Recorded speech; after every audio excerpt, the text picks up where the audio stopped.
కొంతమందికి పొద్దుగాల లేవంగానే ఛాయ తాగంది పొద్దు ఎట్లా పోదో గట్లనే సర్కారు కొలువులు చేసే కొందరికి లంచాలు తీసుకోకుండా పని చేయాలంటే అసలుకే ఆ రోజు గడవనే గడవది. ఇగో చూసిండ్రు కదా, తలకాయ కిందికి దించుకున్న గీ ఆనిముత్యం సుతం గదే బాపతి జగిత్యాల పంచాయతీరాజ్ ఆఫీసులా ఏఈగా కొలువు చేస్తున్నాడట. ఈయన సర్కారు పనులు చేసే కాంట్రాక్టర్ల పనితనాన్ని చెకింగ్ చేసి బిల్లులు పాస్ చేసుడు ఈయన పనట. ఇక గిదే అదును చేసుకున్న ఈ సారు కాంట్రాక్టర్లు చేసిన పనులకు బిల్లులు శాంక్షన్ చేయాలంటే లంచాలు డిమాండ్ చేస్తున్నాడట. అట్లా కోరుట్లలో ఉండే వెంకటేష్ అనే ఓ కాంట్రాక్టర్ అన్న చేసిన పనులకు బిల్లులు కావాలని పోతే 18,000 లంచం డిమాండ్ చేసిండట. ఇప్పటికే బిల్లులు రాక మస్తు పరిశానలు ఉన్నాం సారు, మీరు గిట్ల లంచాలు ఇవ్వంటే పైసలకు ఏడికి పోవాలని బాధ నిలవోసుకున్నాడట ఆయనే. కానీ లంచం ఇవ్వకుంటే మాత్రం పని కాదని చెప్పే వరకు 10,000కు బేరం మాట్లాడుకున్నాడట. అనుకున్న ప్రకారం ముందుగాల 3,000 ఇచ్చిండట.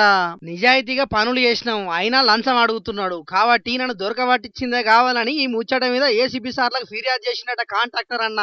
ఇగేమున్నది, ఏఈకి కాంట్రాక్టర్ 7,000 ఇస్తుంటే రెడ్ హ్యాండెడ్ గా పోయి పట్టుకున్నారు. ఇట్లా ఎన్ని సర్కార్లు మారినా ఎందరు లీడర్లు మారినా లంచగొండ ఆఫీసర్ అయితే పుట్టగొడుగుల కంటే ఎక్కువనే ఉట్టుకత్తున్నారు కానీ తగ్గుతూనే లేరు కదా. ఇసొంటోళ్ళ మీద సర్కారోళ్ళు కఠిన చర్యలు తీసుకుంటేనే గిళ్ళు మారతారు. కానీ సర్కారోళ్ళు సస్పెండ్ చేసి ఇడిచిపెడుతున్నారు కాబట్టి గిళ్ళ పనితనం 3 పువ్వులు 6 కాయ లెక్క సాగుతున్నది. కదే కొలువులకించి డిస్మిస్ చేస్తే ఇంకో వాళ్ళగా గిసొంటి ఆఫీసర్లు మళ్ళా వాళ్ళగా గాన రాకుండా అవుతారని అనబట్టిరు చాలా మందికి లంచాల ముచ్చటెరికైన పబ్లిక్.